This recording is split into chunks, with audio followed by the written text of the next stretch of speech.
Praise the Lord. నిత్యాశ్రయ దుర్గమైన యేసయ్యకు స్తోత్రములు కలుగునుగాక. నా దేవుని ప్రియులైన మీ అందరికీ నా ప్రేమ వందనములు. ఈ దినపు యేసయ్య జీవపు మాట. సామెతల పుస్తకము 10వ అధ్యాయము 11వ వాక్యం. నీతిమంతుని నోరు జీవపు ఊట, ఆత్మ వలన పరిశుద్ధత పొందినవారై విధేయులగుటకును యేసుక్రీస్తు రక్తము వలన ప్రోక్షింపబడుటకును ఏర్పరచబడిన వారలారా. మన యేసయ్య నీతిమంతుడు, నీతిని ప్రేమించువాడు. ఆయన మాటలు దయగలిగినవి, పరిశుద్ధమైనవి, జీవము గలవి. యేసయ్య రక్తముతో కడగబడి పాప క్షమాపణ నిమిత్తం బాప్తీసం పొంది ఆత్మచేత కడగబడి పరిశుద్ధపరచబడిన వారై నీతిమంతులుగా తీర్చబడిన మనందరి నోరు జీవపు ఓటగా మారాలి. మనలను మనమే పరీక్షించుకుందాం. మన నోరు జీవపు ఓటగా ఉన్నదా, నిర్జీవమైనదిగా కనబడుచున్నదా? ప్రస్తుతపు దినములలో అనేక మంది ఆత్మీయులలో క్రైస్తవ ప్రపంచములోనికి తొంగి చూడగలిగితే జీవపు ఓటగా ఉండవలసిన, బోధించవలసిన, మాట్లాడవలసిన నోరు జీవము లేని మాటలు పలుకుచు అనేకులను జీవము లేని వారిగా మార్చుచున్నాయి. ఆలోచించదము. మనము నీతిమంతులమే అయితే మన నోరు జీవాన్ని పుట్టించే ఓటే ఉండాలి.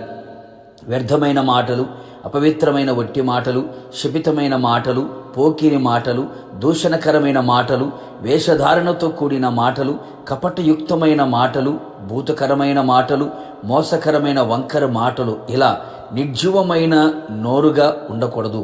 యేసయ్య మన నోటిని పరిశుద్ధపరిచి జీవముతో నింపునట్లుగా ప్రార్థించదము, వాక్యమును పఠించదము, ఆత్మతో నింపబడదము. అప్పుడు మన మాటలు యేసయ్య జీవపు మాటగా మారును. అనేకులలో క్రీస్తు జీవాన్ని నింపును. పాపములో ఉన్నవారికి మన మాట పవిత్రతను కలుగు చేయాలి. మరణములో ఉన్నవారికి మన మాట జీవాన్ని నింపాలి. ఆదరణ లేక, ఆదుకునేవారు లేక, కృంగిపోయినా, నలిగిపోయినా, కుషించిన వారికి మన మాటలు, ప్రార్థనలు జీవపు ఊటగా మారి వారిలో ఆశలు చిగురించున్నట్లుగా, యేసయ్య జీవం వారిలో పొంగునట్లుగా మారాలి. ఇంతవరకు నీ నోటిని ఎలా ఉపయోగించావో, వాడావో, ఇక మీదట యేసయ్య జీవపు ఊటగా నీ నోరు మారి అనేకులను క్రీస్తులో జీవింపచేసి జీవముతో కూడిన నిరీక్షణ కలిగి ఆయనతో నిలిచెదము. ప్రార్థన. జీవాధిపతి అయిన తండ్రి, నీ పరిశుద్ధమైన పాదములకు స్తోత్రం.